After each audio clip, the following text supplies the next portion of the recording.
Okay. So welcome everyone. I'm going to just jump right in and start. My name is Catherine Soka, and we're here with PEER's monthly meeting on New York budget justice and income inequality. What I'd like to welcome everybody to put in the chat where they're joining us from if you would like to. Be nice to know, and also you can drop in the chat, any links that you think would be important for us to have on this very crucial topic that we'll be discussing tonight. As most of you know, PEER stands for Progressive East End Reformers, and we are a progressive multi-issue grassroots organization committed to advocating for social, racial, environmental, and economic justice for all through electoral politics and activist issue-oriented engagements. PEER is a chapter of the New York Progressive Action Network, a statewide organization with over 35 chapters and many affiliates. Our focuses are many, and they include healthcare, immigration, racial justice, environment, and election reform. And I'm going to actually ask everybody to mute themselves if they're not already, because I hear some static. That would be great if you could do that. So here's a brief summary of what our evening is going to consist of. We're going to start with a brief update on election protection from Catherine Levy, and then we're going to go to the panel with representatives from New York Communities for Change, New York Budget Justice, and Cooperation Long Island. Then we'll have a moderated discussion, and then we'll be able to take questions from everyone who's on this forum. And Julie, please raise your hand, and Julie will be calling on you. Okay, so let's just go right to it. Catherine Levy, would you like to give us your update on election protection? Sure. I just wanted to begin with what happened in the primary here in New York. There were a lot of problems. They're still counting ballots. It's estimated that in Brooklyn, 28% of the absentee ballots are going to be invalidated. And people were very upset about this, and there was a huge uproar. And that has led to an extraordinary rash of legislation being introduced in the legislature, and it pushing through the legislature more quickly than I've ever seen happen. So what has already passed, there are several more bills that are up on Thursday, but what has already passed, and these are pretty revolutionary things, is that for the first time, New York has automatic voter registration, which means that if you have an interaction with any government entity, you can automatically and very quickly register to vote. That's going to increase the registration rolls dramatically. Absentee ballot voting will be no excuse, no reason absentee ballot voting. You can just ask for an absentee ballot and you can get it. You can ask for it today for November. You don't have to wait until 30 days before the election. This too is revolutionary and something that a lot of us have been pushing for. A voter who sends in an absentee ballot, if that ballot is going to be invalidated, the Board of Elections has to notify you that it's going to be invalidated, tell you what the problem is, and you have 7 days to correct the problem. Because some things are signatures that look a little different, or ballots without postmarks. So these are huge changes here in New York. Unfortunately, every state doesn't have a progressive legislature, so we are facing very big challenges for the November election, and a lot of people who care about election integrity are very concerned about it. There is one group that I've found so far, a nationwide group, Common Cause, allied with a number of nationwide election protection groups who are starting to prepare for the November elections. And I can't emphasize to everyone how important this is. They are estimating that there will be widespread voter suppression, voter purging, problems with electronic voting machines, and problems with mail-in voting. So we're going to need as many people as possible protecting the vote all across the country. And this is something you can do remotely. So I have dropped a link in the chat that you can go to and volunteer your services to be one of the people working on voter registration now, to volunteer for a voter hotline. Those are going to be crucially important, to become a poll watcher. And if you have any lawyer friends or are a lawyer yourself, those are the most important volunteers they need. They need as many lawyers throughout the country to protect our vote as they possibly can get. This is going to be as crucial for this election as anything else you can do. So it's in the chat, it's under Common Cause, and there are a lot of different little characters next to it. That's what I have to say. Okay, great. Thank you, Catherine. We appreciate it. And Peer does hope to have a future meeting in the next few months that might focus specifically on election protection and more issues. But now we're going to shift to the topic of the evening, the topic of New York budget justice, of income inequality on Long Island. You know, we all know it exists. It has existed for far too long. And people say, in response to COVID, that we should go back to normal, but really nothing should go back to normal because normal just was not working. So we're going to start this evening listening to Ryan Madden. Ryan is both with Long Island Progressive Coalition and Communities for Cooperation, Long Island. Ryan is a climate activist and organizer. He has experience working with civil society groups within the United Nations climate change conferences, with nonprofits on community-based energy efficiency programs, and with grassroots organizations on renewable energy advocacy. He currently serves as the sustainability coordinator for LIPC, where he leads efforts for energy, democracy, and climate justice in New York State. So Ryan, please let us know, tell us about Cooperation Long Island and what you're working in. Yeah, well, evening everyone. Thanks so much for having me. As mentioned, I'm with the Long Island Progressive Coalition. We're a 41-year-old as of this year, grassroots community-based organization that fights for structural change at the local, state, and national levels to attain racial justice, build community wealth, and realize a just transition to a 100% renewable energy economy. So the other panelists are going to speak a little bit more about like tax campaign work and budget coalition work on Long Island. So I'm mostly going to focus on our mutual aid collective efforts with Cooperation Long Island, but I did want to mention that we are working in coordination with statewide partners to build a Long Island coalition around revenue justice. We are currently soliciting sign-ons for a Tax the Rich campaign around for Long Island lawmakers, which is an organizational sign-on, which Peer is a part of. But if you're calling in from another member organization, community group, and want to join in on that, we certainly welcome you there. We're looking at an array of different revenue proposals, from a billionaire wealth tax to the pied-à-terre tax to carried interest fairness fee, stock transfer tax, all which have their own specific, but the arching point being that there's a tremendous amount of resources that are currently hoarded by a particular constituency of people, and that there are policy levers to pull down resources and invest in community priorities. So we're going to be doing lobby visits, press events, letters to the editor campaigns, labor outreach, and social services outreach in order to target the Long Island the six Democratic senators on Long Island around advocacy for the upcoming budget cycle in Albany. So I'll leave folks who are working more closely on that than myself to go into further details later, but just wanted to name our work in the tax revenue budget justice space and our work around coalition building on Long Island. But what I'm mainly here to, sorry, my computer lagged for a second, so I was just making sure I'm good.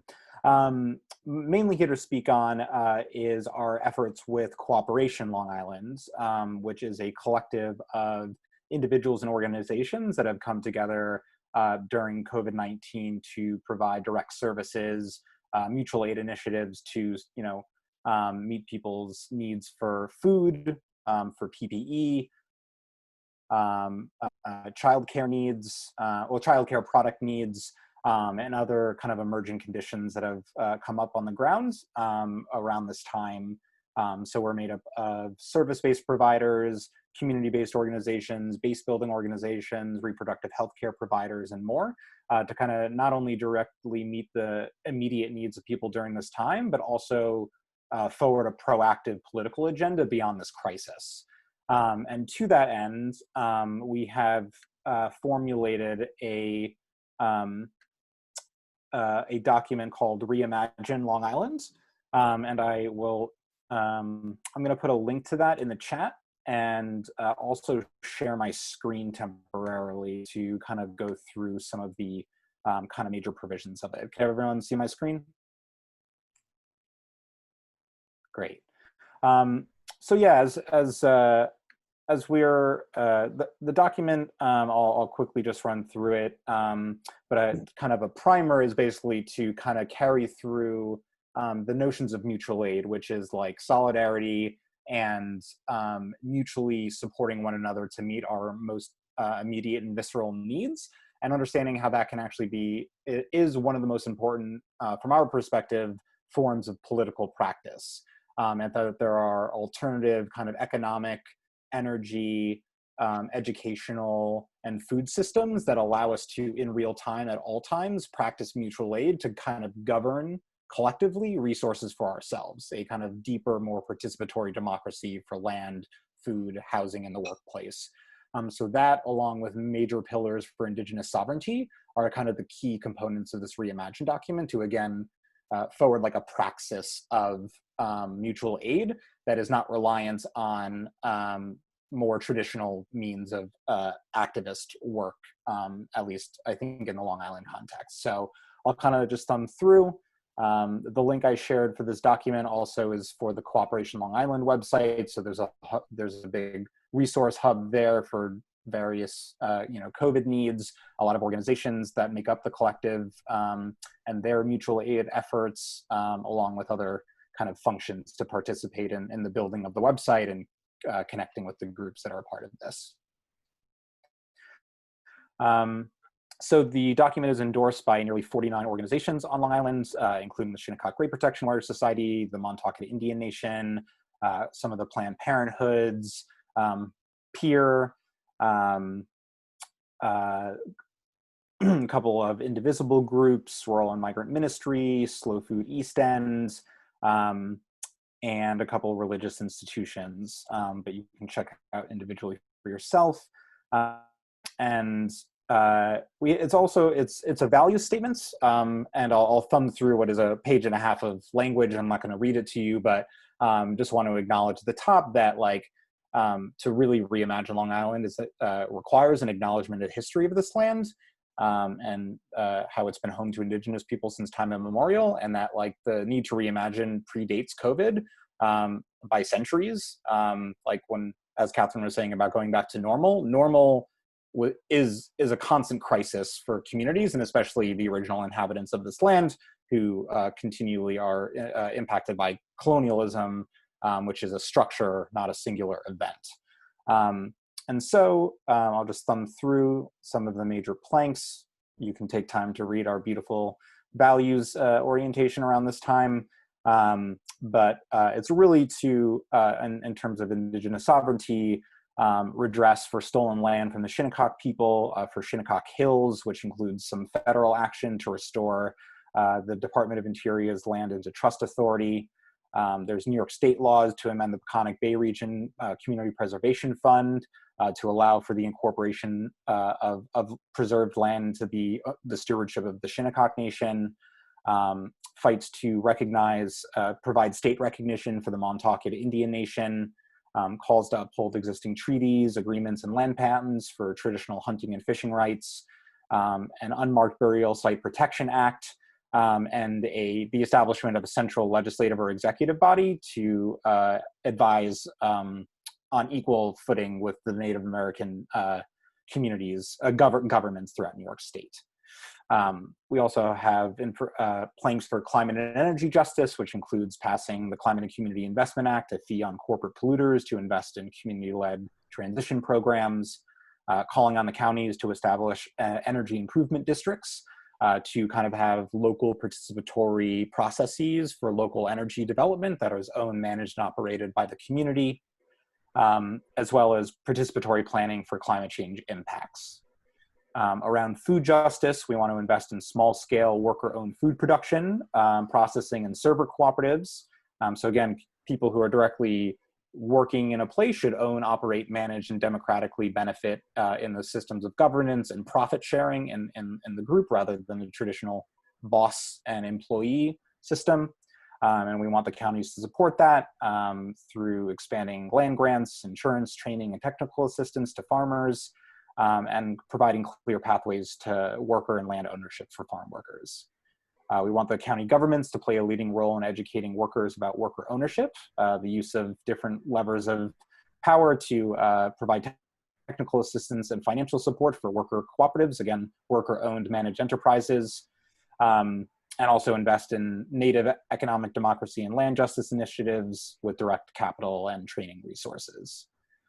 We think it's important to establish community school models where schools meet the holistic needs of children throughout every district on Long Island, and around housing, doing our best to convert all publicly owned vacant land to community owned and democratically controlled housing, and again, using other levers to have vacant properties be used in order to establish homes that are managed, operated, owned by the community that occupies it.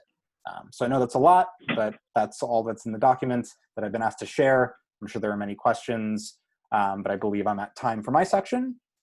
So I welcome the Q&A for follow-up, and I can leave my contact in the chat as well for anyone who wants to follow up. And apologies for that Google notification for another call that I'm not going to get on. Listen, thank you, Ryan. Reimagining Long Island is an incredible initiative. We look forward to working with you on that. There's a lot that needs to be done on Long Island. And just to take a step back, I mean, one of the reasons why Pierre really wanted to have a discussion about budget justice and income inequality is because, Long Island is one of the most segregated and unequal communities in the country. And a lot of us have worked in our own little areas for a long time, trying to do work to make a difference. And what we wanted to do in bringing the three groups together is to try to have synergy amongst these three groups and others, because really all of us need to be working together in order to affect these changes, in order to be able to affect the power dominant structure. So I so appreciate your work, and I actually didn't see New York Communities for Change on the list, so maybe as a consequence of this gathering, they will join the Coalition for Reimagine Long Island. Sign-ons are still welcome. Great. Okay. So we are gonna shift now to New York Communities for Change, and two individuals who are part of their Long Island organization. We're going to be hearing from Peggy Perkins. Peggy is a mother of three. At a young age, she was both abused and abandoned, starting her journey as a homeless child. Later, as a single mom, Peggy first encountered the Department for Social Services. And due to a lack of a residence card, the agency did not want to assist her. Her experience with abuse, both personally and within the system, led her to organizations like NYCC. The New York Communities for Change has given Peggy the support, the motivation, and the opportunity to speak as a community organizer, to fight for many like her in communities of color. Peggy believes that her experiences have made her the strong woman that she is today. Joining her is William Bailey. They were both together at the Millionaires Caravan that Pierre participated in at the beginning of this month. William grew up in the foster care system in Brooklyn, in the Bronx, in New Jersey, and other locations. William has experienced homelessness, mistreatment, and other struggles throughout his life. Those struggles have led William to work with New York Communities for Change, where he has been a community organizer for the past 5 years. With his work, William is able to give back to the underserved communities, to make visible the people who grow up in these communities, and to work to expose and repair systemic oppression. So I believe, I'm not sure who's going first, but they will both share and their information, their stories. So is William here with us? Yep. Can everyone hear me really well? Or at least, okay, okay. So, hello everyone, once again. My name is William Bailey. I'm an organizer with New York Communities for Change. And as Catherine had said, you know, there's been a plethora of things that I've been through to reach this particular path in my life. One of the funny things that happened to me throughout the process of me getting involved is I remember a few years ago, back in 2010, I was asked to participate on by my wife now, at that time my girlfriend, going on a trip out to Washington, D.C. And at this time, I knew nothing about politics. I knew nothing about anything. You name it, I didn't know anything about it. And we went up to Albany, and I couldn't understand, you know, why this whole bus van full of people, it was a U-Haul truck actually, which came out of nowhere, and there was a few people who came out the truck with these two couches they were holding, and they had signs saying we're moving in. And then there was a group of people standing there with their arms locked, and I backed away because I said I'm not getting involved with that mess. But couldn't find out, here I am today. You know, that one moment in my life, that memory stuck with me. So one of the things, when I first got started with NYCC, I was automatically sent out to do voters registration.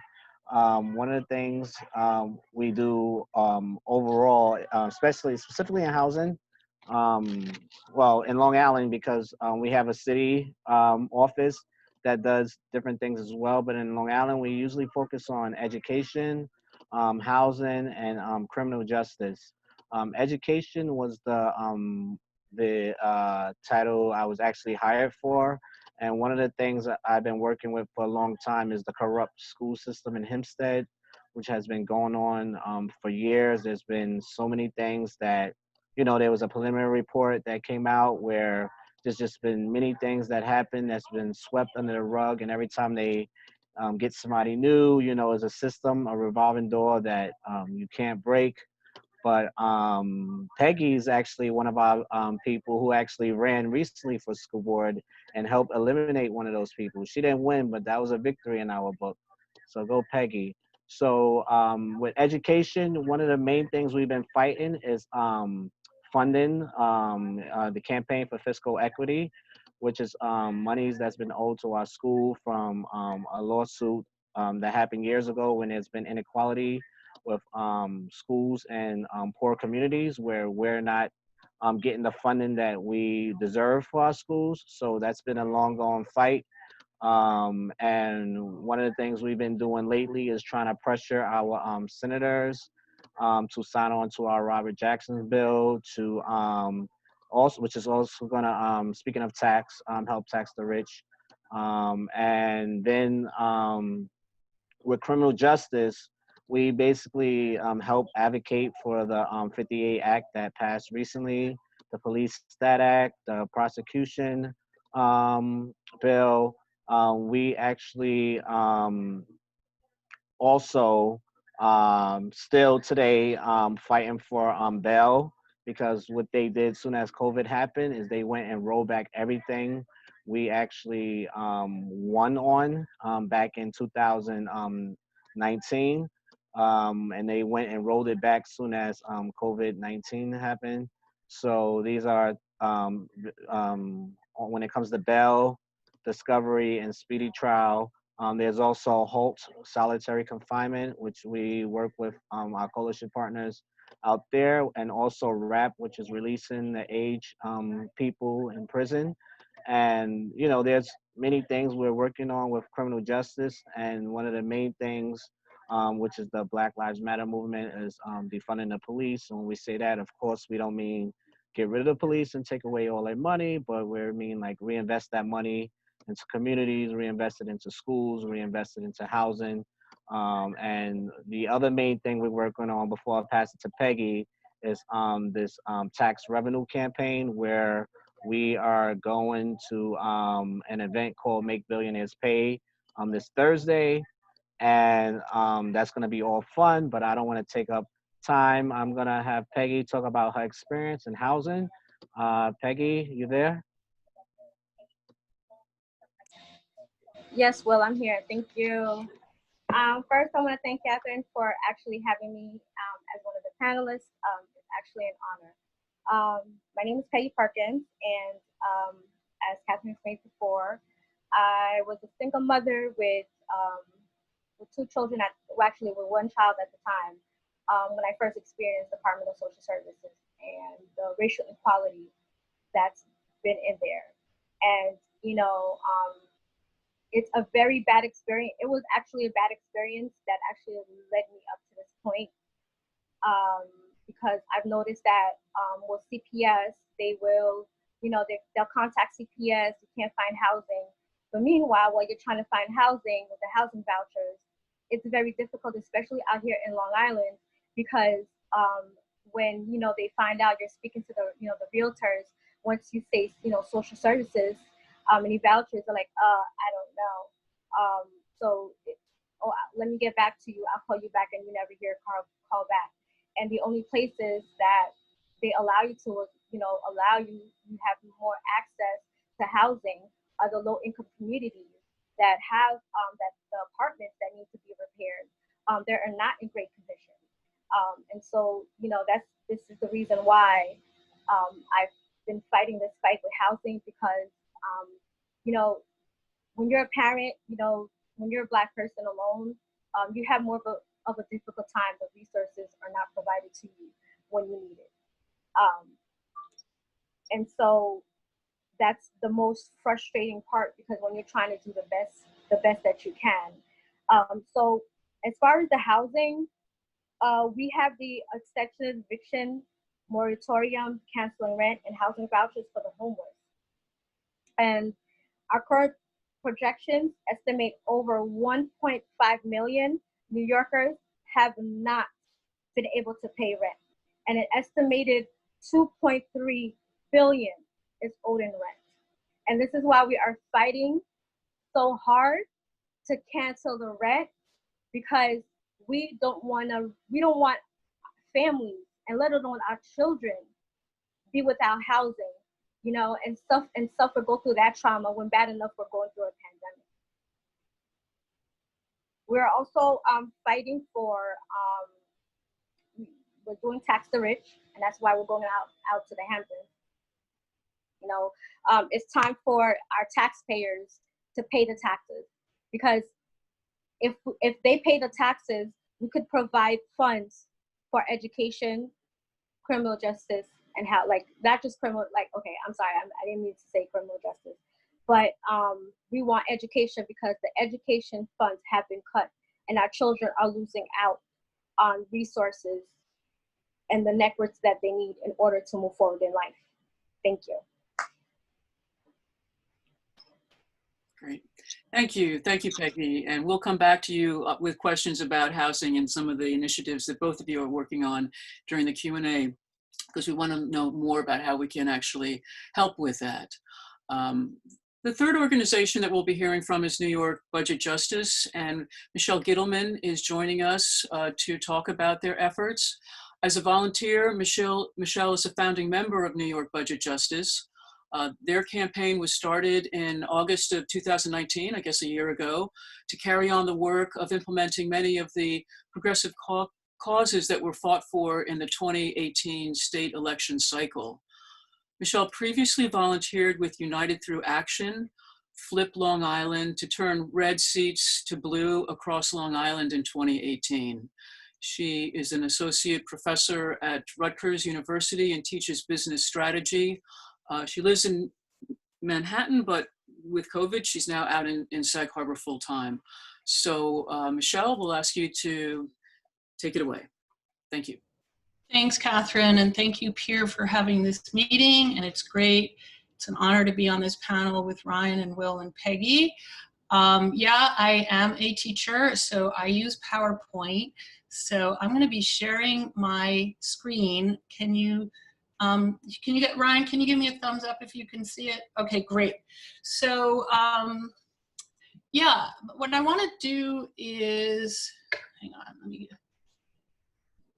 get this going. I'm trying to get my little icon off so I can see the slides.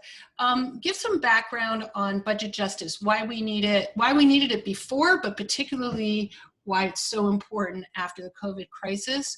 Talk to you about our budget justice campaign, and as Catherine mentioned, we're coming up on our 1-year anniversary, which is pretty remarkable, of the changes that the whole campaign has seen, and talk about peer and how it might engage with it.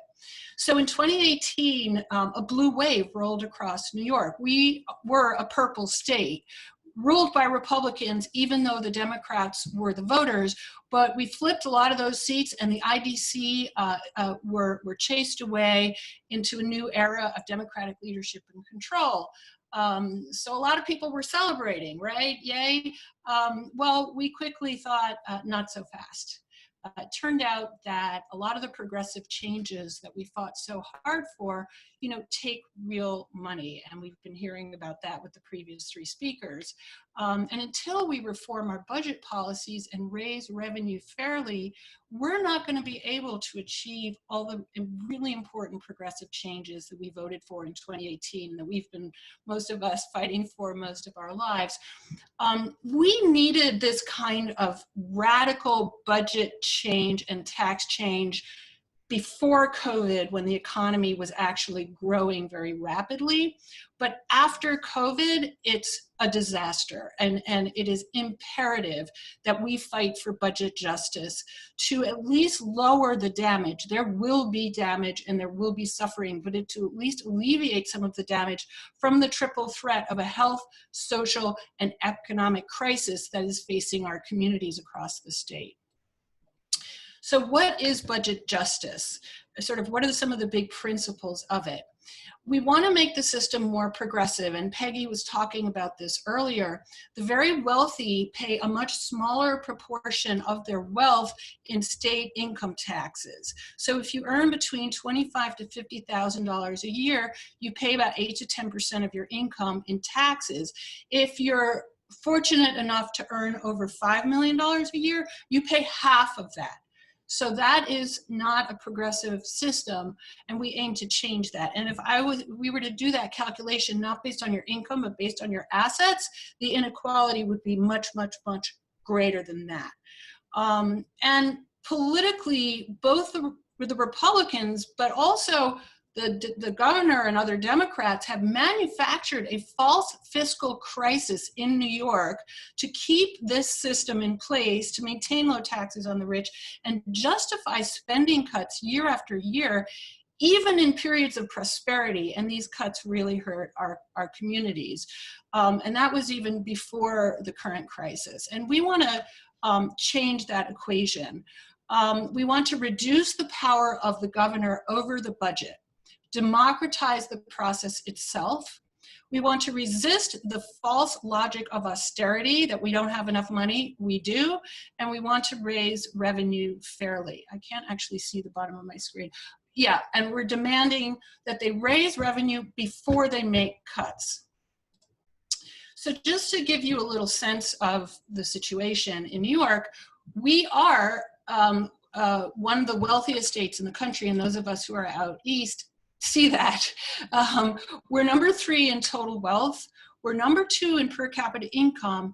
And yet, and I'm not going to dwell on these issues because I think we're all painfully aware of them, our schools are pitifully underfunded, services are continuously cut, and of course under COVID that's going to become much more dramatic. We've got way too many homeless people, millions of people lack stable, affordable housing. The middle class, particularly in Long Island, is squeezed with high property taxes, excessive student debt, gentrification, high housing costs, healthcare is deteriorating, infrastructure is inadequate, climate emergencies. It does not feel like we are one of the richest places not just in the country, but on this planet. It doesn't feel that way if you travel across the state. And part of that is because we are #1 in the country in income inequality. And I can say that that fact is true, not just because we have so many rich people who live here. We have the highest number of billionaires in the world, 114 billionaires or so. Some of them are right here. But it's because of our budget policies that increase this inequality. Just want to share with you this. New York State is now approaching depression level inequality. This is the ratio of the top 1% to the bottom 90%. In 1928 was 56. In 1977 was 12, and it's back in 2015 to 44. And I bet you if we were to do that now, we'd be back to 1928 levels. If you ask the average person what year they'd like to live in, I bet you very few, except those at the very top, might say, but even they would not want to say 1928. And yet that's the world that we're approaching. The top 0.01% of New Yorkers control 13% of the wealth in our state. Okay, so how does the fiscal crisis play into this inequality? Back in the 1990s, Governor Pataki instituted very strong tax breaks for the wealthy and corporations. This was in the whole sort of Reagan era agenda of cutting taxes on the wealthy and claiming that it would lead to all this fantastic economic growth, which we knew even by then was not true, but it was an excuse to make these cuts. So what happened was that our towns, our municipalities, and our counties took on a very high increasing share of the cost of government, healthcare, roads, schools. In New York, local governments carry over 50% of the cost of government. We are the third highest in the nation for that share of local spending. This puts enormous strain on our municipal budgets and counties. As a result, they can't make ends meet. And as you know, at the state level, we have to balance our budgets. You can't run a deficit. Every dollar spent, you have to have a dollar of revenue. So that leads to tax increases and budget cuts. And we have the highest New York has the highest property taxes in the country, reflecting this situation. At the same time, Governor Cuomo comes in and decrees in 2011 an arbitrary, has no basis in anything, cap on budget of 2%. We cannot spend more than 2% in any year. Meaning even if we had the money, we would not be allowed to spend it. So our spending is flat and people are just squeezed. And I think this is very relevant for Long Island with very high property taxes and just terrible government services and a perpetual fiscal crisis. But look where it all started. It was tax breaks for the rich and corporations to create these municipal fiscal crises. I think I have enough time. This was in our comptroller, Thomas DiNapoli, in 2017, a period of prosperity, saying New York's local governments continue to face significant constraints in revenue growth, making it difficult for them to maintain services while keeping pace with rising fixed costs such as health care. Well, now the world is on fire. I'm not going to read all this to you, but these April budget estimates for New York State were made with an assumption that we would be recovering by the third quarter 2020, which we are not. So these are an under assumption that the economy will lose more than $250 billion over the course of the recovery. The 14% of our GDP will be lost. The recession will be far deeper, we know that, than the 2008 recession or 9/11. And this is Robert Majika, and I've highlighted his name because he's essentially running our state right now. He's our budget director, and he has all the power to make the cuts.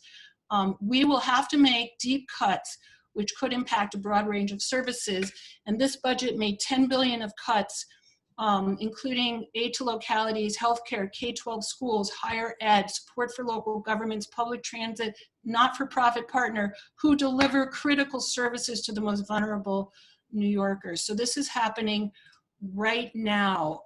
This is from, these cuts are happening every 3-4 months. It's really an emergency.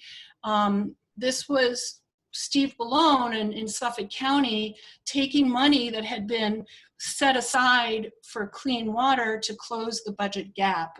So there's going to be resorting to all kinds of measures to try to close the budget gap. And, you know, Ryan used the word imagine. Is that my marker? I don't know. Reimagine. And this is our website, nybudgetjustice.com. Imagine a state where we could all prosper. So all of this is background to our campaign, and in the time remaining, I just want to talk about our campaign and our mission. We want to resist the logic of budget austerity. We want to move from budgets that create scarcity to budgets that create security. We campaign for legislation. We can talk about that later. And we build coalitions across legislators, across advocacy partners, and of course across regions of the state. We're kind of an umbrella group. We have a coalition of advocacy groups and volunteer groups in housing, healthcare, all kinds of different groups. And how we operate, I'm sorry, but like the little panels are blocking my screen. So there I go. It's a very decentralized structure. Budget Justice is like an umbrella group for all these other groups, including Indivisibles and groups like PEER, okay? And the full-time advocates, the housing people and Communities for Change and folks like that work in parallel to us. We have weekly phone-ins. Each of the sides have weekly phone-ins, the advocates and the generalists. But regional groups really organize their own membership and create their own local actions. We have a range of operations. We do direct action, like the Hamptons Caravan, with a lot of media coverage. We lobby and organize legislators, press conferences, hearings, meetings, and we educate.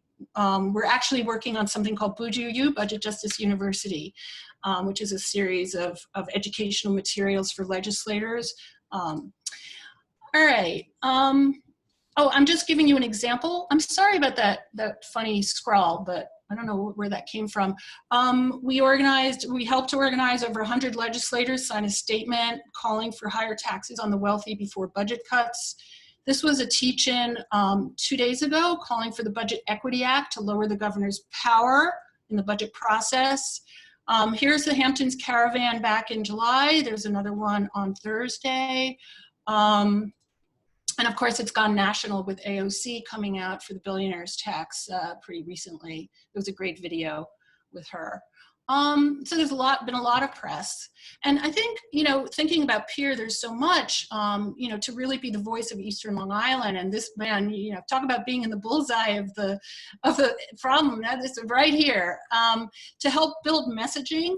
I think in Long Island, we have to think about a populist messaging as well as progressive messaging and work with partners across the island. It's a really winning issue for most of the Long Island voters. Even the ultra wealthy will benefit from this.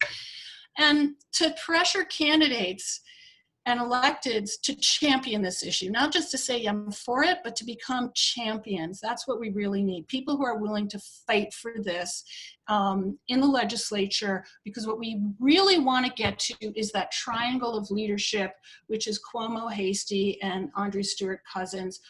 You know, Hastie and Andre Stewart Cousins, that's the king and the queen in the chess game that we need to get. So I think that's it. I'm sorry I went over time, and I look forward to a discussion. Thank you.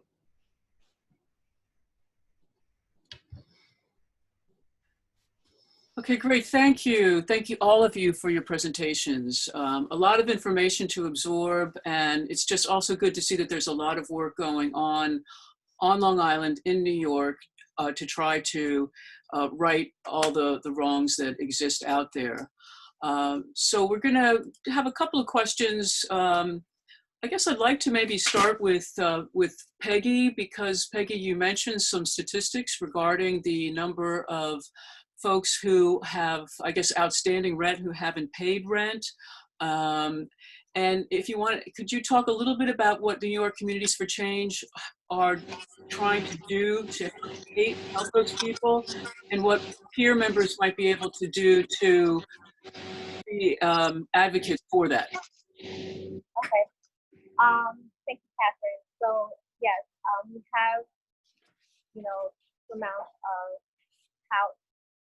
amount of people that has not been able to pay rent has been outstanding.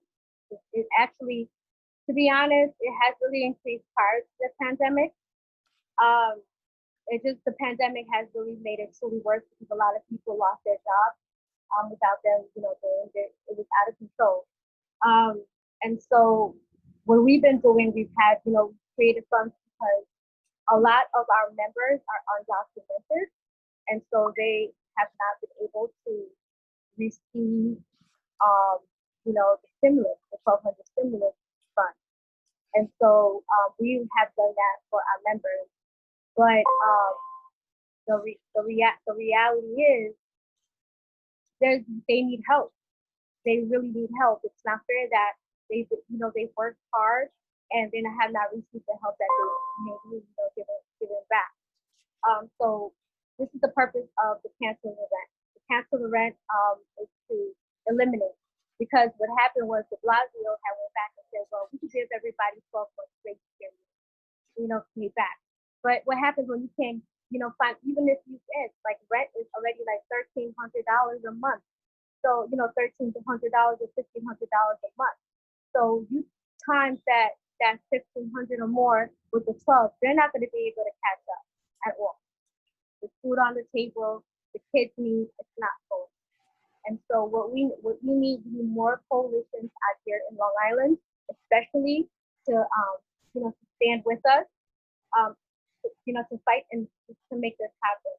We have some great coalitions at the same time, but we do need more, because it is vital that, even though that Long Island is segregated, but us, if we're not coming together, it's as one, as a whole organization as one, then it becomes a problem. Because we also work with Housing Justice for All, that's they're together, nationwide. But we need more organizations out there in Long Island. Great, thank you. Housing is such an intractable problem on Long Island, and it has been for such a long time. But what can we specifically do, Peggy or William, to help with the Cancel the Rent campaign? Is there legislation that we can support? Yes, we can actually. We fight with the Long Island 6. We also, we always tell people to make calls, contact the senators, contact the local senators, cancel my rent, post it out, demand change, like any way that people can help coming out to the rally. We're actually going back to the Hamptons this Thursday. So if anybody wants to come out, support, post it on social media, let everybody know, tell your neighbors, tell your family. And as with my, with my experience, I say that we need to speak up more, because if I didn't have New York communities to change, that I was able to speak up, like it would be very difficult to do. Well, first of all, thank you for using your voice to speak up, because that's what we all have to do right now. And with that in mind, I know there was a couple of other bills that were mentioned that I'm not really aware of. William, you mentioned a bill that had a person's name associated with it. Robert Jackson.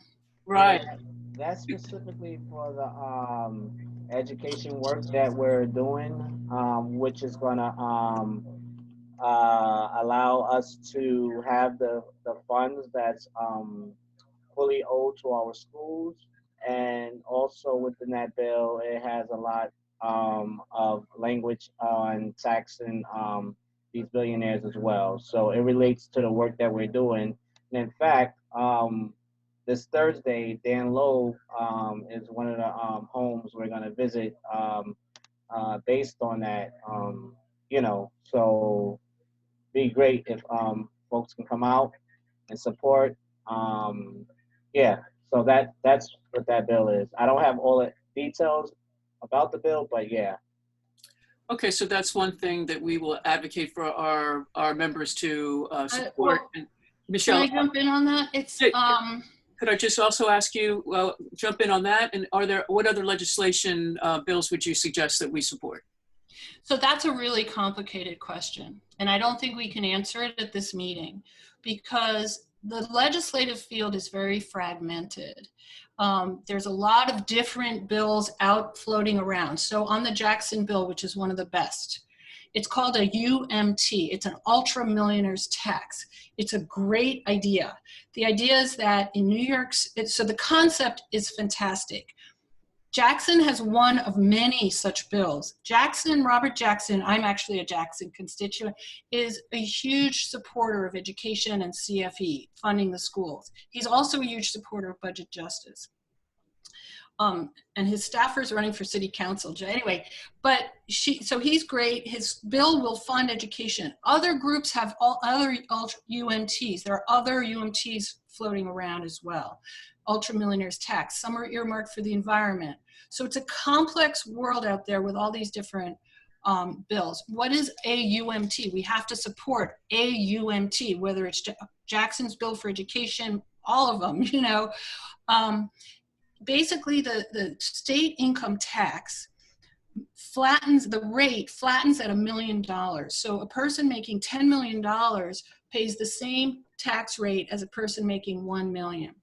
Other states like Massachusetts, New Jersey, California, they increase brackets over $1 million. So if you make $5 million, you pay more in that amount. If you make $10 million, you pay some more. It's a really good idea. It's easy to implement and it would raise significant amounts of money. So the concept of a UMT is great, and Jackson has one of many UMTs that are out there.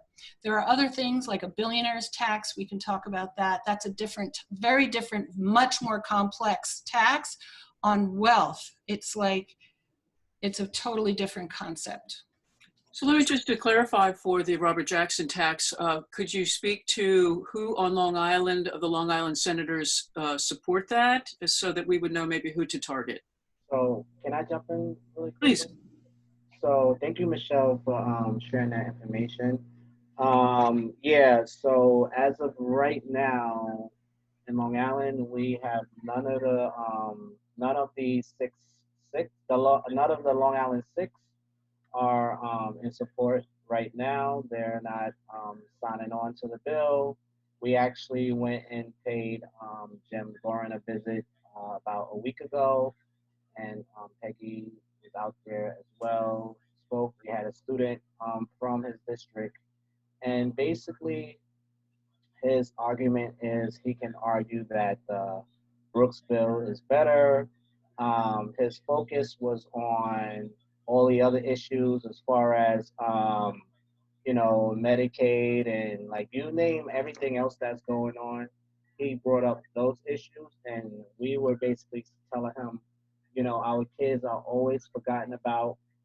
It's been years. You can tell like when you grow up, depending on how you grow up and what school environment, based on the education, that affects a child. Someone like myself, for example, I didn't have the benefits as someone who was maybe wealthier than I am and, had better education than I am and was able to go to an Ivy League school. So these are the things we were trying to get him to focus on. We said, hey, you guys find money when it comes to anything else, but you can never find money for education for our kids. You find money for everything that's out there, but our kids are always forgotten about, and it's sad. And they basically talked, he talked around the bill. He talked about other bills, but he couldn't commit to anything about the Robert Jackson bill. So that's all of the Long Island Six as of right now, as we stand. But we did a caravan last Monday. It was supposed to be to at least 3 of the offices. We're gonna plan another one. It'd be great if we have everyone here take part in that, and we pay all the Long Island Six a visit on education. And maybe Michelle, you can definitely talk us through more details of these bills and, help push back on, some of the nonsense these senators are talking about. And I can't resist. I'm going to take a second, but that exact nonsense is exactly the mentality of austerity. I can't. There's no money because I'm giving money to healthcare, so I can't give money to schools. This is bullshit.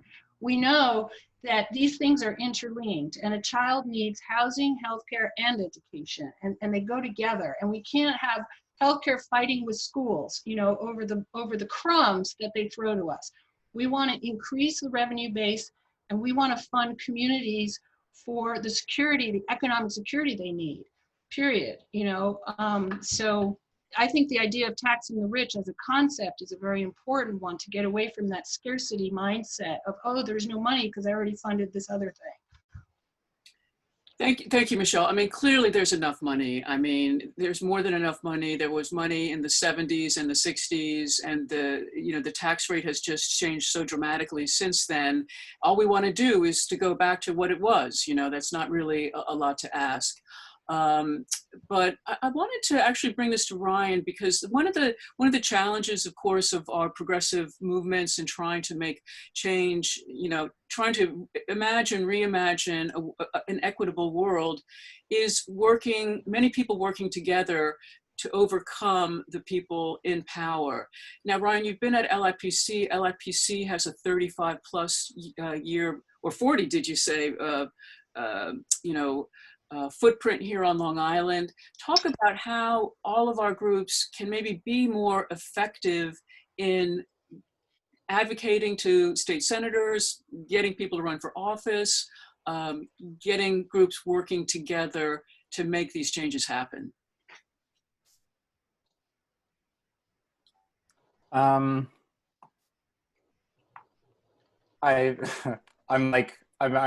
having difficulty answering that from the hat I'm wearing and my personal opinions and feelings or around being centered around those particular avenues of change.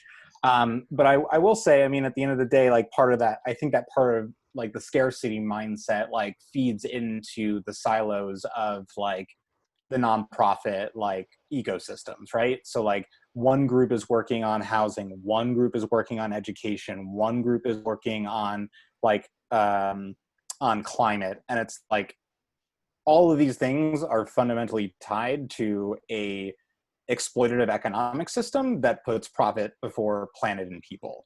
And so like Aaron Hardy Roy has a really great quote about like the NGOization of issues across the globe that have done more to like fracture movements for social justice more successfully than like any other like repressive force could, because we're all kind of like, if we apply for a grant and the other group is applying for a grant, we're in competition with them.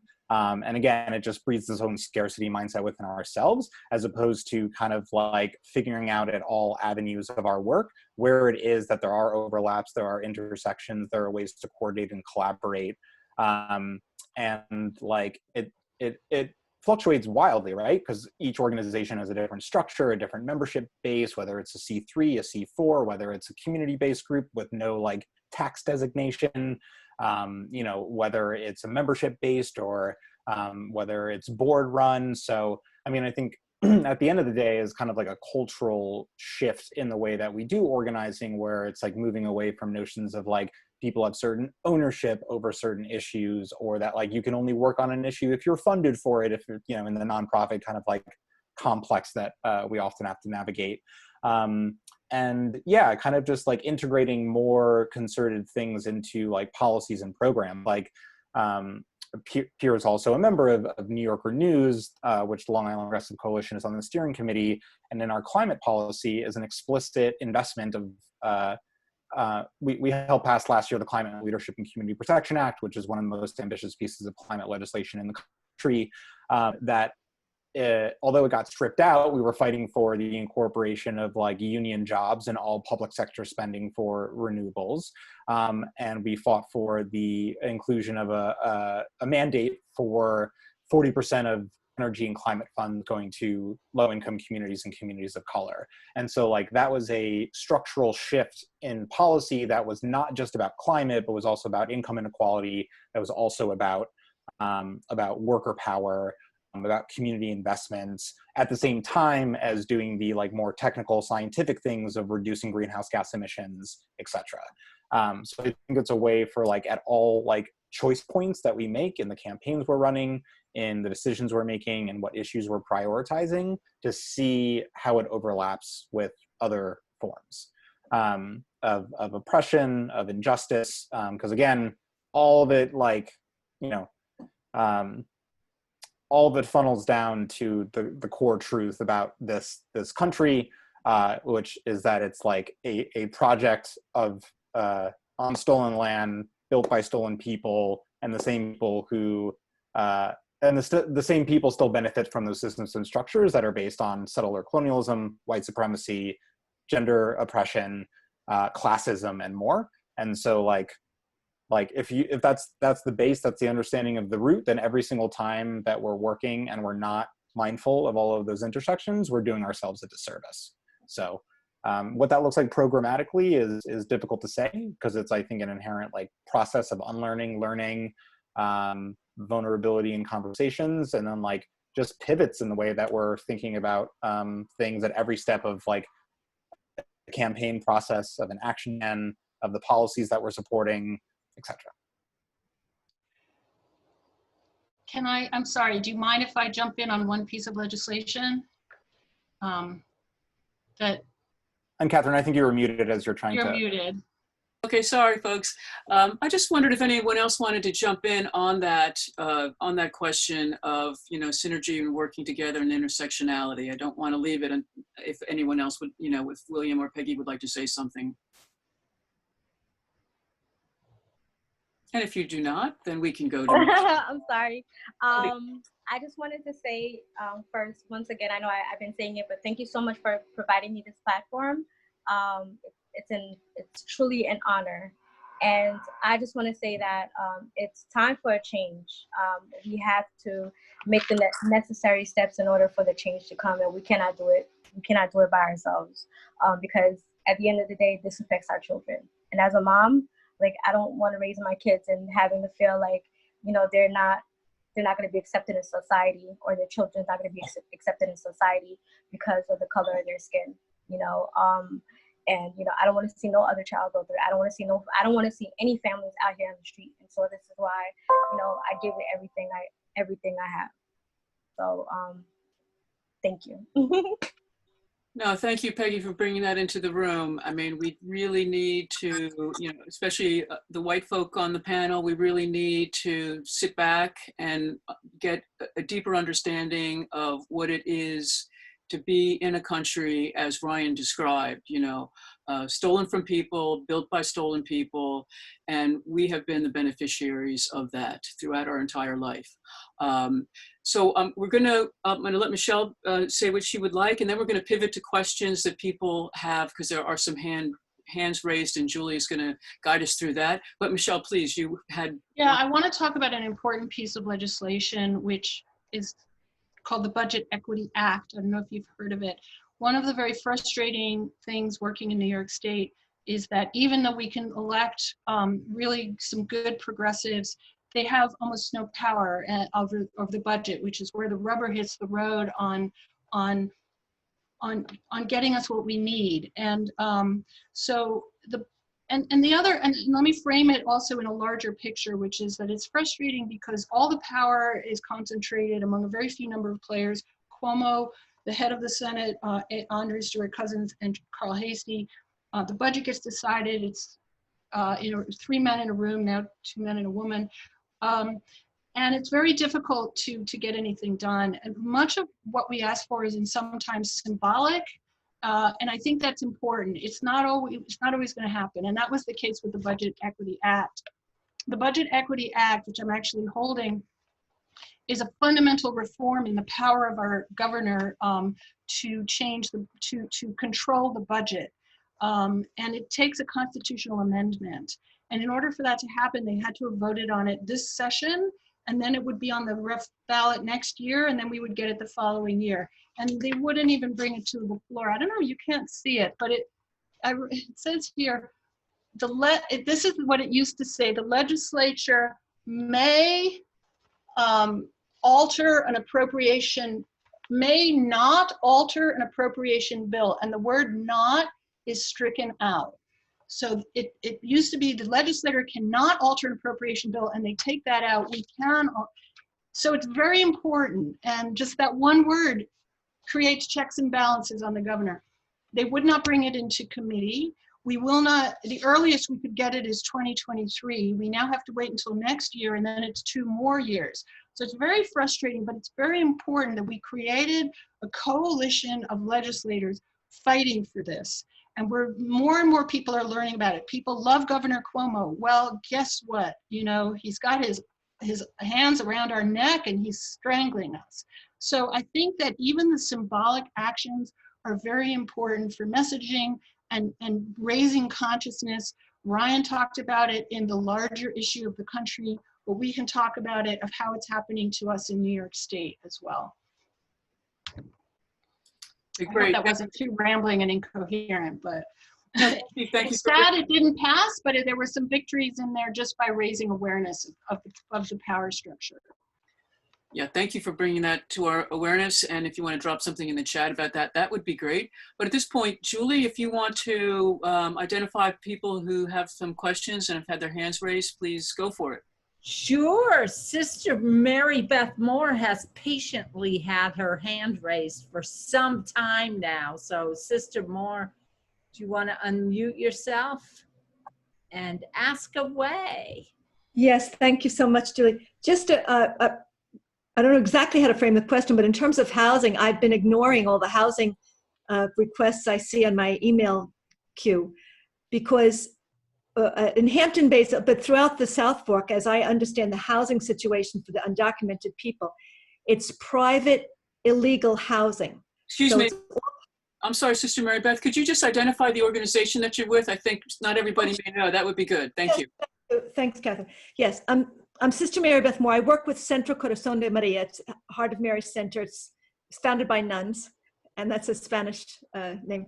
So we work with exclusively with the Latino population, mostly South Fork, Hampton Bays and Southampton, not too much farther east.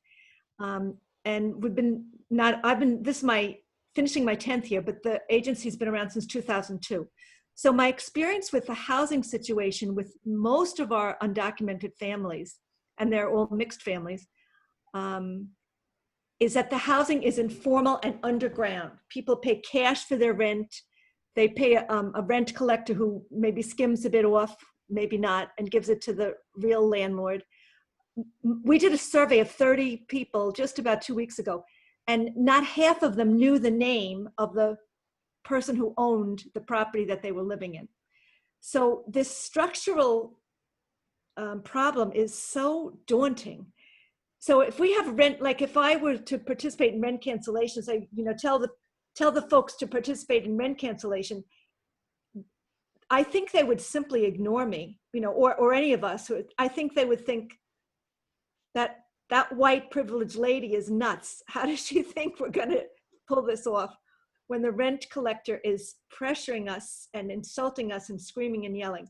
So I just wanted to share that reality. And I just admire so much Will and Peggy. Thank you so much for what you're doing. I'd love to find a way in to participate in that.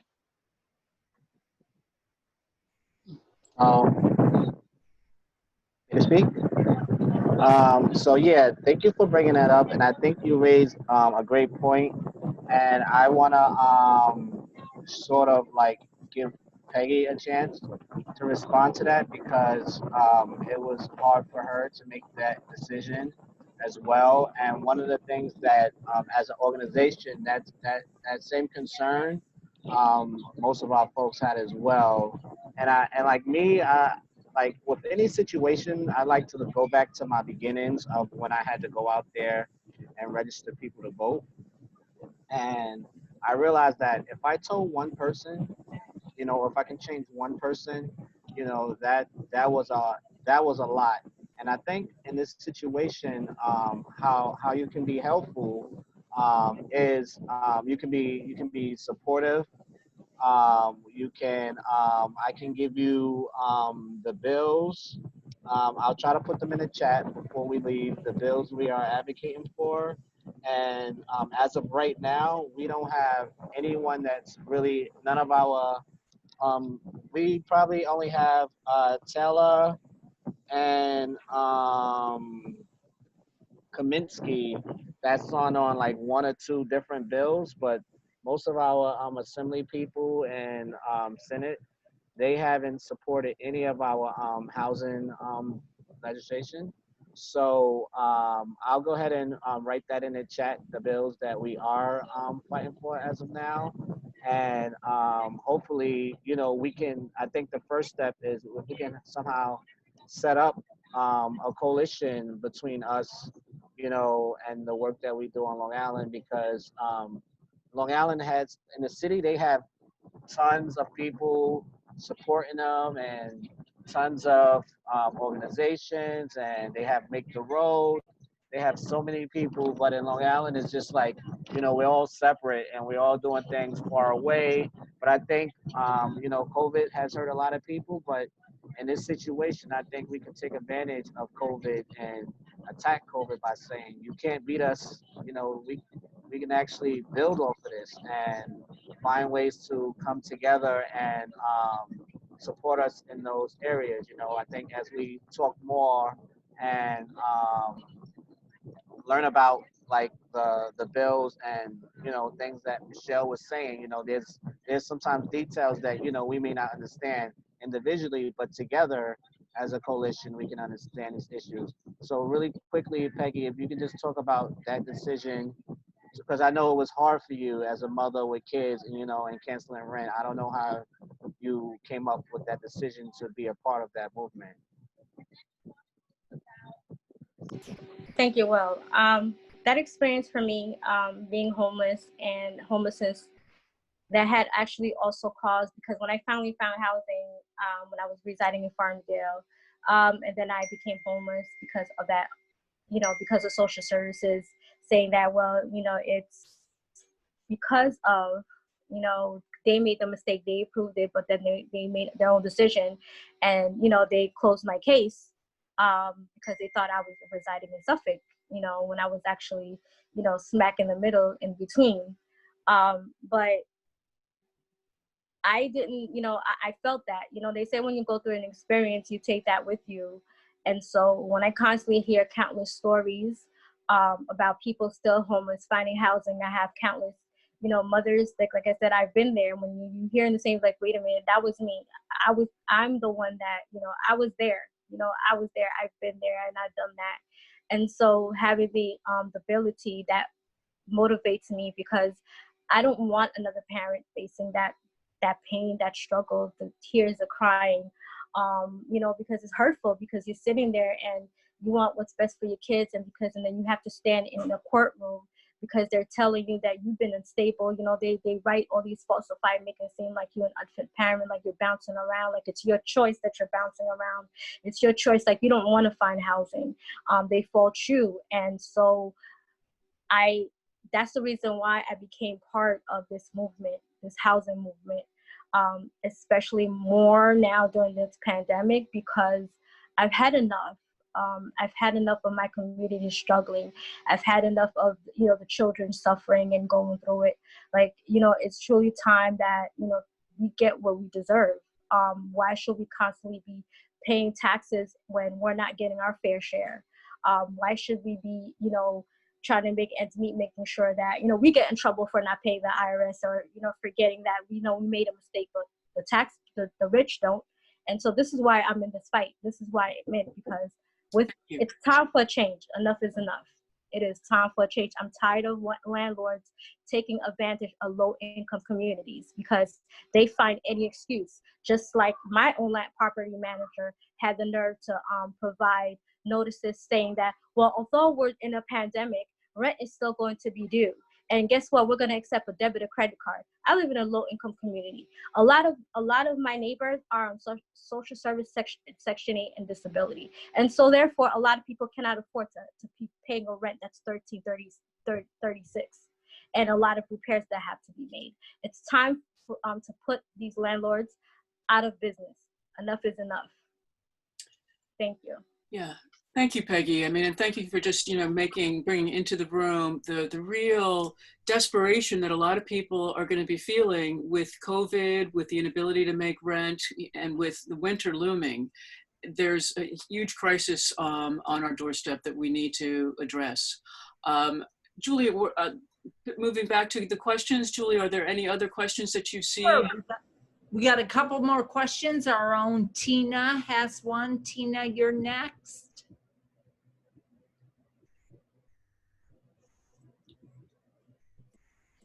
You're muted. Muted, Tina. Okay, am I unmuted? Yes. Actually, what we wanted to say something, if I may. It can be a question too. I just wanted to say that this is so inspiring to have these three people talk about these terms. And for Tina and me, four people, right? For Tina and me in particular, because, you know, we just finished a book that's called Reimagining American Education, which argues that American education should focus on preparing young people for social justice and democracy and living in a society like that, giving them chances to take advantage of life's chances. And I've spent the week doing a symposium in 13 states on this issue, all trying to do exactly this. You guys are just wonderful. And I really want to capture what you're doing and be sure that others know about it. Just fabulous. Thank you. Awesome. Thank you. That obviously was not Tina. That's Nick. No, I'm Tina, she's Nick. Oh, all right. Okay. Sorry. And hey, hello to both of you. And Catherine Levy, I know you have a question. Not bad. Just that you were taking time with it. Sure. Turn off the light. Catherine, unmute yourself. I like how the word reimagine keeps coming up. Yeah. Like that. My dual question addresses a frustration I have about two things. One, some of us are very familiar with the things that Michelle spoke about how we got to the place we are with the budget and with austerity, but most people know nothing about it. Most people were praising Cuomo during March, April, and May, particularly April, when he was pushing through draconian cuts that, you know, are necessary if you're not going to tax billionaires and millionaires and have a progressive tax system here. So one, my question is, how do we finally educate the public about what has been going on in this state, in this very blue state for a long time, and the reason that we're seeing these draconian cuts? And two, how do we get people whose lives are embattled and endangered to go to the polls? Because what happens is that the people who turn out at the polls tend to be people who are older and more comfortable and whiter and more affluent, and it skews our politics here on Long Island. So that's for anybody to answer. I'm going to just jump in. I think it's an amazing question, and I don't have a solid answer. This was the gift of the IDC, the gift that kept giving, because the IDC, you could tell people about it and they'd say, what? And then, you know, but I think this is a long game. I think that paying attention to what's going on in the state is something we in New York have not done in a very long time. We were a beacon of progressive legislation back in the 70s. We were the first state to pass the abortion law that became the basis of Roe v. Wade. We had amazing public housing policies in the 60s, Mitchell-Lama, rent control, you know, all of that left when the real estate interests took the power and moved it up to Albany, where it could be controlled by Republicans. So people are paying attention to Washington, but not paying attention to New York. And Cuomo, of course, has anyone standing next to Trump looks good, you know, and he never looked good. He was like the machine politician of all time, but now he looks great. But so we don't have the IDC like to message to say, hey, you know, this is what's wrong. I think, you know, if you really have time to sit down with someone, you can talk about it. But for a quick one, I think the spending cap that he imposes on New York State of that the budget cannot increase by more than 2%, no matter what. We could have all the money in the world, it will not get spent because of a law that he has passed to stop taxing the rich and corporations. He has, I think that's an attention grabber. That's a quick one that we can use, you know. So, you know, I'm with you on that, but I hope that slowly we can make people pay attention to state politics, and shine some light on this diseased thing that we call Albany. Yeah, thanks, Michelle. I wonder, you know, Ryan, would you like to weigh in on that? Yeah, I mean, I think, you know, my orientation in a lot of this work, I'm speaking a little bit more around, personally, but also in kind of an orientation of Long Island Progressive Coalition as we take on more like new economy work. So how do we build more community worker controlled and owned enterprises that are like self-reinforcing and supportive of one another? Because I think part of the, in terms of the long-term nature of this, is that like voting's not empowering. Like representative democracy is not empowering. There's no space where people are actually practicing democracy in their everyday life. There's an incredible amount of systemic barriers that inform that, but our view of democracy is then channeled into like cycles of elections, and then we get trapped in this like, well, we'll get them next time. It'll be this next legislative cycle. You need to win these seats. There's always a reason why the election is more important than like doing work to establish more participatory structures across the board. So there are things like people's assemblies and participatory budgeting and community land trusts and worker cooperatives and public banking and time banking and all of these other things that actually help flex our muscles to do the governance work of our everyday lives together. That I actually think is more like, we don't have a civic bone in the United States, and like especially on, well, that's not, these are huge generalities, of course, but like we're not taught to do those things, and we're taught that our ability to participate in the system is every couple of months, every year at the ballot. So I actually think what is more empowering is to like have spaces where people feel like they're making decisions over the things that impact them the most, and I don't think that's at the ballot box.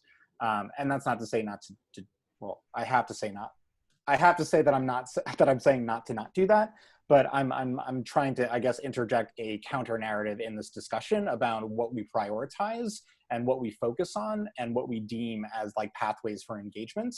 Because I think another thing too is like, you know, we got rid of the IDC, and then we have a Democratic majority in the Assembly, in the Senate, and the governorship, and we're still coming up all against these problems. And it's because the structures of governance don't permit it to be representative, and they're still in service of the economy, which is in service of profit and not in service of people. So they're part of the problem.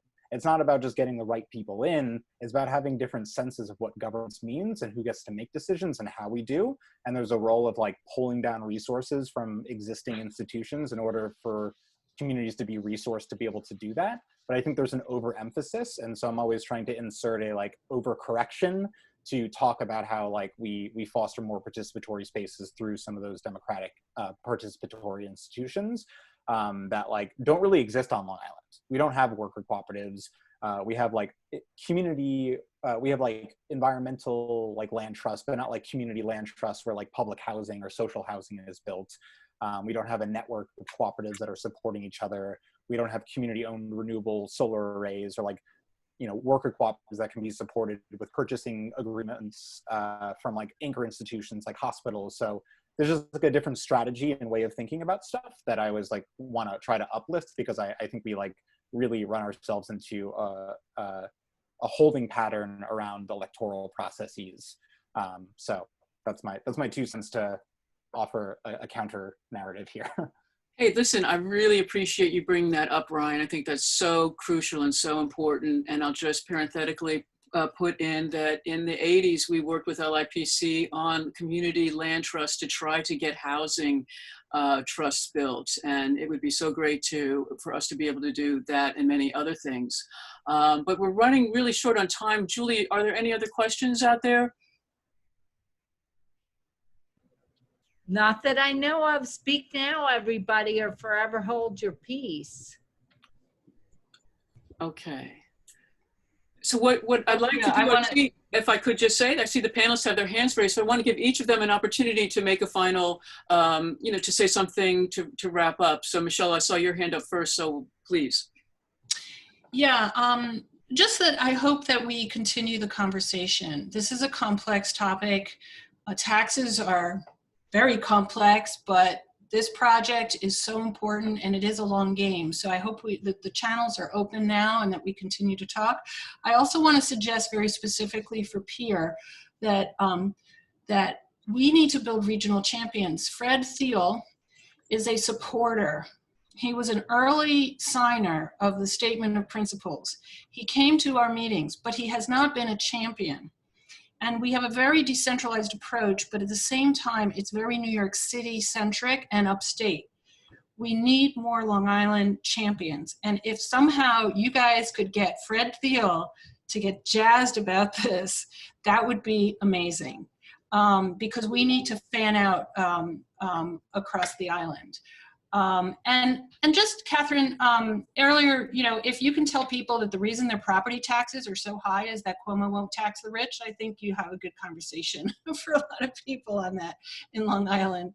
But yeah, we need to build that power structure, and it's going to be a long game, but that's what we're here for. And thank you, and I look forward to more conversations. Great. Thank you, Michelle. And yeah, we will sit down with Fred, and maybe we'll bring you with us. Ryan, please. Yeah, I guess I'll make just one plug for a specific thing that's coming up. I mentioned the New Yorker News Coalition. We were responsible for passing the Climate Leadership and Community Protection Act. But we know, often climate and energy and environmental things are first on the chopping block around budget cuts and stuff. So another revenue generating effort that is out there that is not around taxing the rich is instituting a fee on pollution. So putting a price on greenhouse gas emissions and co-pollutants in order to then invest in specific worker transition and community transition and energy programs.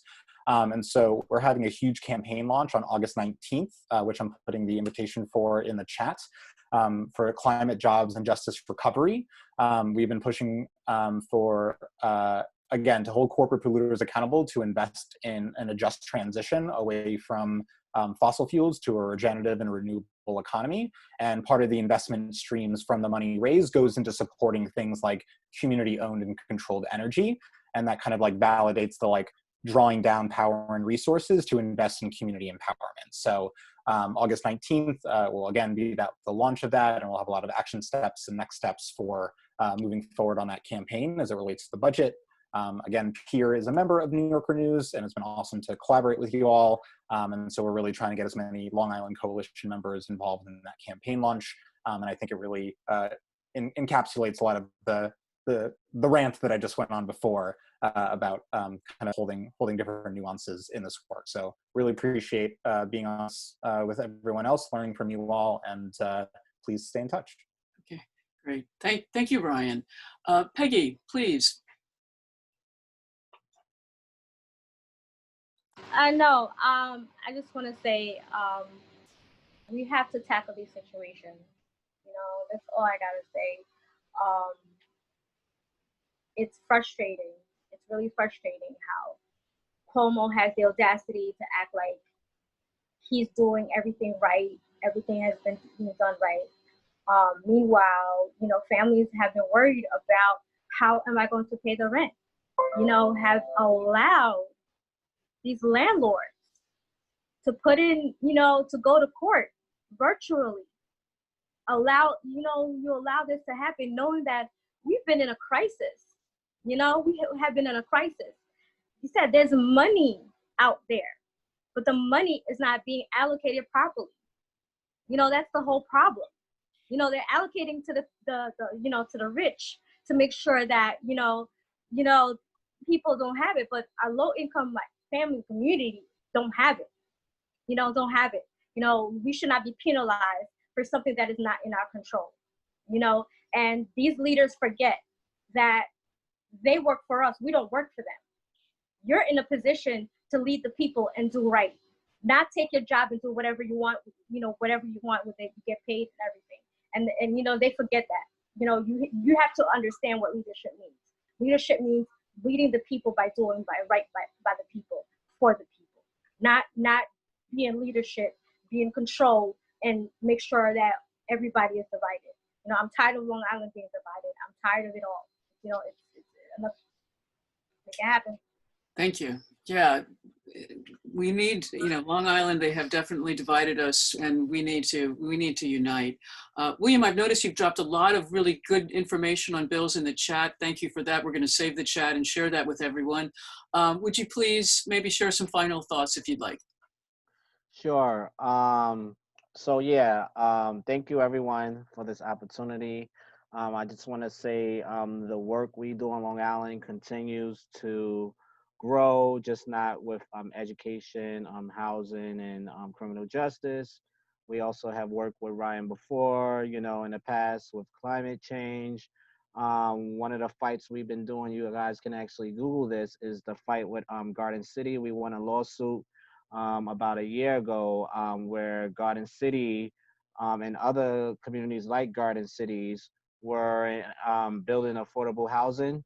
And basically, you know, there's a, I think if you look up Nassau County, Garden City lawsuit, you'll be able to pull that up and see how we won that fight. And that's the fight like we gotta have all over Long Island, where we go out, we camp out, we put out our tents and we lay on the floor until change happens. We put up tents until change happens. We keep coming together. This is a time where organizations are being built, especially due to the Black Lives Matter movements. And this is a time where there's really no excuse not to get connected and become bigger. I think if we all have that mindset and be able to somehow, some way, be able to keep this going, even if we have calls once a week and just all talk about each other's issues and things like that, you know, we can go really far. This Thursday, we are going to the Hamptons. This is our second trip. We're going to tax the rich. We're going to, we have a lot of excluded workers.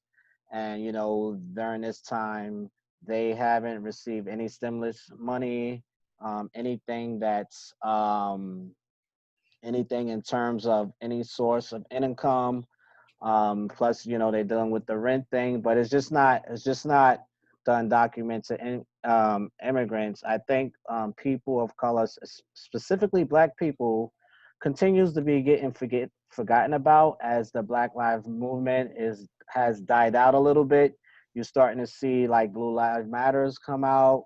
This is what usually happens. It's a cycle where, you know, eventually dies out, and then, you know, everybody's back to their regular organizing, and once again, people like me and Peggy are forgotten about again. And I think the real issues is how we're being mistreated, not only by the cops, but within our jobs, within our wherever we go, whatever space we in, you know, it's like we don't have a voice anywhere. So I think if we can learn to, even within organizations, when we're going out knocking on doors, how, you know, it's easier for a person, you know, a person of white to have the door open for him. And, you know, there's pros and cons to everything, but I think, you know, these are some of the issues and concerns that need to be raised. And when we go out there this Thursday, we're going to go ahead and talk about mostly all the issues that we can, you know, when it comes to the housing, the education, the criminal justice, the funding the police.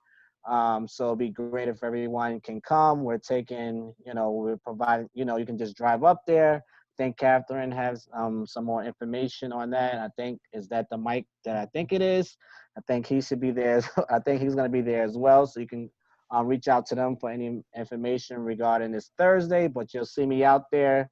You'll see Peggy out there and whoever else. Michelle, I think you may be there. I'm not sure, but whoever else can make it, that'll be great. And thanks. Oh, last thing. Our Long Island 6 senators do not do anything. You know, they're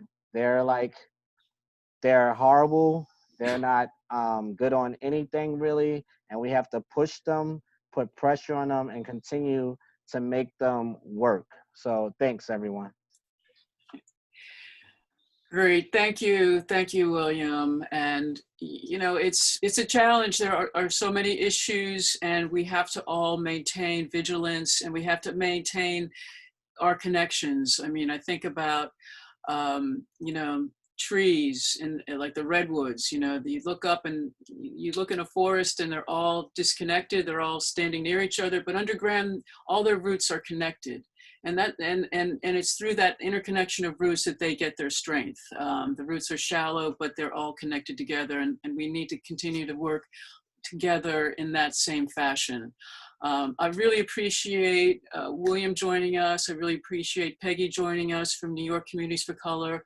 I really appreciate Ryan here from Cooperation Long Island, and I really appreciate Michelle from New York Budget Justice.